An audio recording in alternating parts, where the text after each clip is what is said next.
going on, y'all? It's the kid Duke Toler. Today I'm speaking about my little storm that I'm going through. God asked me to speak about it during the storm and not after the storm. You know, it's okay to do it afterwards, but when you're in the midst of it, you really see the grimy things. You know, it just don't feel good type. You know, but God asked me to do it, so I'm here right now. I'm gonna give y'all the timeline on how things took place. It's gonna be 15 minutes worth or less. But one night I got up and went to the bathroom. It was like 8:45, 8:30. I'm not sure. It was something like that. But I went to the bathroom, came back, laid down. Boom! Instantly, the minute my head hit the pillow, I closed my eyes, and this vision was just as strong as I don't know what. I lay down and I'm in heaven, and my story was similar to Isaiah's story, um, but I saw heaven, and I'm looking, and I don't see God anywhere. So I'm like, I know where I am. I know where I am. This is real. I know where I am. So I'm looking around, and I look to the right, and I can see angels surrounding someone, but they're chanting. They're chanting. They're going around in circles, going around in circles, and there's someone inside the middle of them angels chanting. And I was like, that gotta be Jesus. That gotta be Jesus, because I don't see anybody else around here except for the angels and someone with a hood on, with his head down. So I'm looking, and I'm getting closer, but you know how we are. We kind of nosy, you know. I'm getting closer and closer, and I'm looking. I'm like, who is that in the middle? And I'm saying this to myself. I never said anything out loud. I never said anything out loud. And the one angel stopped while the other ones kept on going. And he looked at me. And he said, you're being honored in heaven and on earth. And when he said that, the one with the hood like this looked up. And it was me. And I jumped up real quick. I jumped up so fast. I jumped up so fast, and I'm shaking like crazy. Now it's like around 8:55, almost 9 o'clock or whatever. I'm not sure what time it was. But that spirit was so heavy on me, like I was scared to death. I mean, because I saw myself, and I knew what that angel said when he turned around and looked at me. But I was scared to death. And all I know, that when I got up, I stood up. And I just heard the spirit say, write down, type down what you just saw. So I opened up my phone, put it on Facebook. And I'm thinking to myself, why would he tell me to write it down? But he asked me to write it down. So I posted it on Facebook, detail, you know, and so I could have a witness of what took place. So I'm shaking so bad, y'all. Like, it had me going. Like, I've never was scared like that before. That was some stuff right there. But once he said you're being honored in heaven and on earth, man, that shook me. And then when I saw myself in the middle of those angels chanting, woke me up quick. Like, mind you, I just laid down. Like, it wasn't even 3 minutes to 2 minutes. I just laid down, closed my eyes, boom, and there I am, you know. So, you know, that went on. I think this had to have been like April, May, June. It was one of them. But so that was the first part of me being honored in heaven and on earth. So we had Bible study one night. It was on a Wednesday, and me and my wife was out the whole day running around, doing what we had to do. And by the time Bible study came around 7 o'clock, we was tired as I don't know what, so we ain't really feel like going. But we pushed, you know, we definitely pushed to get the Bible study. And so we gets here. My wife is very uncomfortable because she's tired. She got to take her medicine. She was kind of cranky. So I'm like, man. So we're having Bible study. You know, the praise and worship is going on. You know, we're all singing and just giving God the glory. So my wife started feeling real bad. So she was like, dude, I'm going to leave because I can't take it no more. My whole body hurts. I was like, all right. So I'm like, bam, this is my time to go too. You know, because I was tired also. But so my wife got up and then she left. So I walked her to the car and then she pulled off. Um, so I came back in. So I'm standing by the window and my pops is in the spirit now. You know, like he's speaking in tongues and God began to speak. And I'm standing there and he's going around speaking to everyone. So he got to me and said something which I can't remember. So he was still going in a circle. Now this is like a few weeks later after the angel said I was being honored in heaven and on earth. So that so while at this Bible study, God came back a second time, and now He came to me again.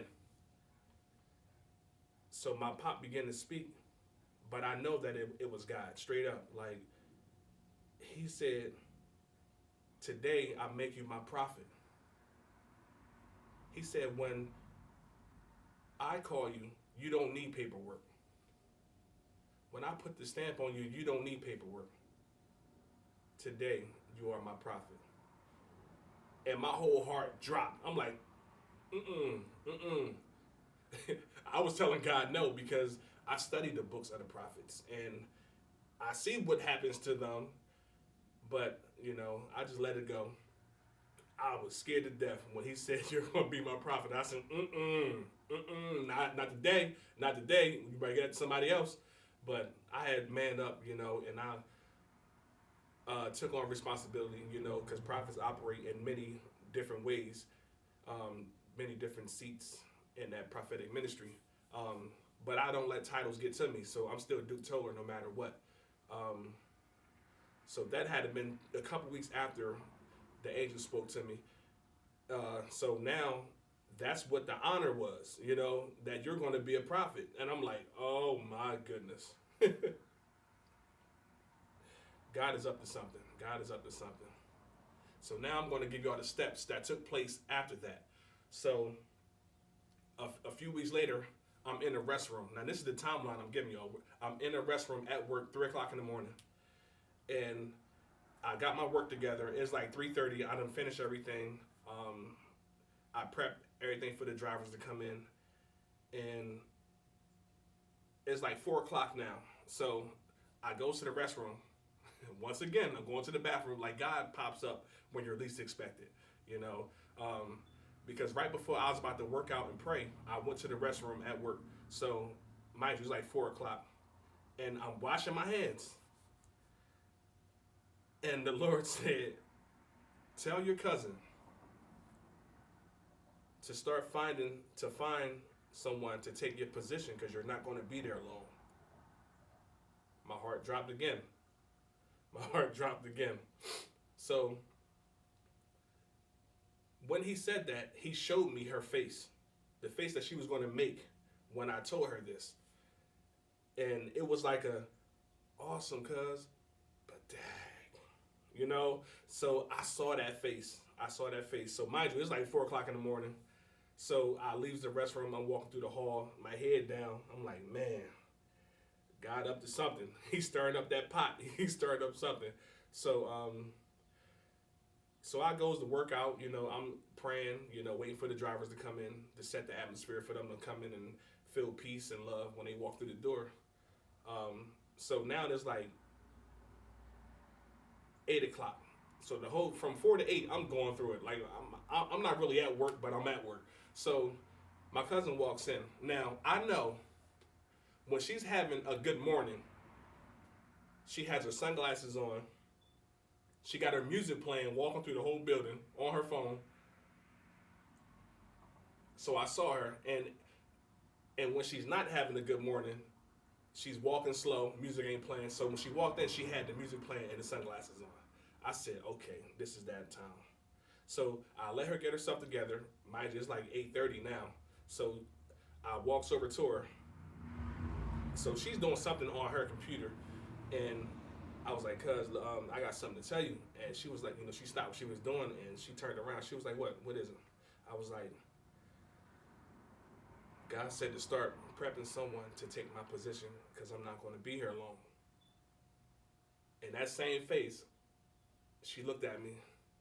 She shook her head and she was like this. And she was like, okay. So I was like, all right. So I went back to my desk. I'm like, that was a relief.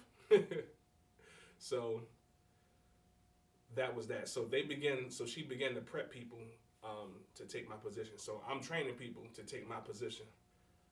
They had one guy, I started training him, started training my partner that was sitting next to me. So I told her, I said, listen, in order for them to get me out of here, it's going to be over something dumb. That's the only way that they're going to be able to get me out of here. Why I said that, I don't know. But God always likes to have a witness. So I spoke that to my partner that was sitting right next to me. And I was like, listen, they're gonna get me out of here over something stupid. Though I didn't do nothing wrong at this point. So weeks went past.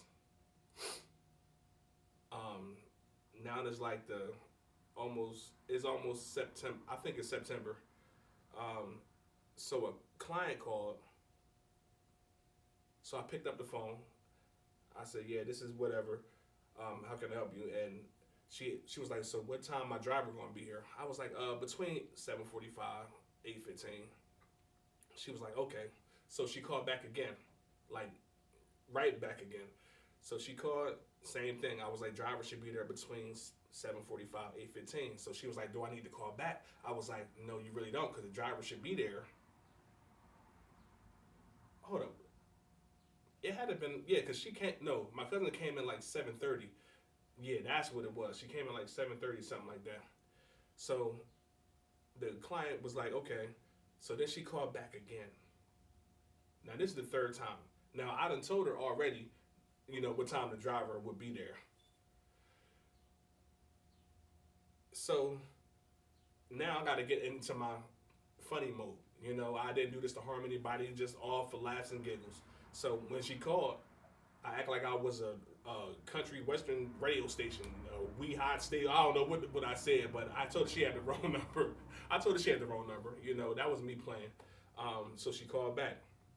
So this next time she called, I got my phone, and I was on YouTube. So I hit play, and I put Joe Osteen to the back of my ear, and I had the phone in this hand so she could hear Joe preaching. So when she called, I was like, hey, listen. I'm in the middle of a funeral. I mean, how can I help you? I got one hand on the phone, one hand on the casket. How can I help you? So I'm laughing the whole time. Like, this wasn't to harm anybody, But somehow, some way, the company got to it and they didn't like it, Like, though it was a joke, a prank, or whatever. So a week later, I think, it was like September 20th, they called me to the office. It was right before I was about to leave, and the one lady said, I thought you were a Christian. I'm looking at her like, really? What are you talking about? So then she asked me what took place on that morning. So when she said, I said, oh, that was just a joke. She was like, no, that's not good at all. We don't do that here. So she get to saying all kind of stuff. But mind you, a week before, I went to her office, and she was giving me the great accolades. She's, you the best thing since sliced bread. What can we do to keep you here? Because they heard that I wasn't going to be there long. So everyone's asking me, driver's upset. Everyone is asking me, when are you leaving? I'm like, I don't know, when God says, So I'm in the office with her, and she's giving me great accolades, great kudos. And now I'm in the office with her, is a total different person. So I was like, so what's going to take place now? She was like, so we're going to have to let you go. I'm like, okay, Lord, this got to be it. It has to be it. So they walked me back to my desk, took my badge, keys, and escorted me out the building like I was some kind of criminal. But, I don't know why that took place. But the one that walked me outside, didn't really want to do this, you know, because she loved me also. Like the whole company loved me, but she walked me out, and I said, "Listen, this had to happen. This had to happen." And then I hopped inside my car, and then I left. So that was my timeline of the storm that I'm going through right now. But I saw how they fought me for my unemployment, and I'm like, Lord, what's really going on? Because at least I could have got that, but they fought me for that. So God is so awesome. He allowed me not to get it, so that He can get the honor and glory. So what happened was He forced me to use the gifts that I had. My back was against the wall, so I'm hustling like crazy. I'm doing pictures, doing videos, but He put me in that situation. All this was God. It was a setup for His glory. So I give Him the honor and praise, because without doing that, I wouldn't have been sharp. You know, like I wouldn't have been on point. But God having my back against the wall, the fire under my feet, it made me fight back. Fight back, which is with my gifts and talents. And that was paying the bills, you know, throughout this whole 7 months, whatever, how long I've been out. But it's my gifts and talents that God has given me. So it's inside of you. Your gifts and talents, they will pay you for it, I'm telling you. But you keep God first. God will open up everything. Just use what He gave you. You know, this storm is very uncomfortable, because at times I feel like giving up. But God had put that in me. Nah, don't give up. Don't give up. But that's what it is, y'all. Like, this storm is not a comfortable seat, you know, like when you're going through something. But in the end, you're going to come out way better, and you're going to come out promoted. You're going to come out promoted. So every time someone went through a storm in the Bible, they came out promoted. Daniel in the lion's den, you know, Shadrach, Meshach, you know, Joseph, you know what I'm saying? Everyone came out promoted. Jesus did what He did. Now he sits at the right hand of the Father. It's all good. It's all good, y'all. So I just say, keep your head up during the storms that you go through. Just keep your head up. Know that God is with you forever. Duke Toler, deuces.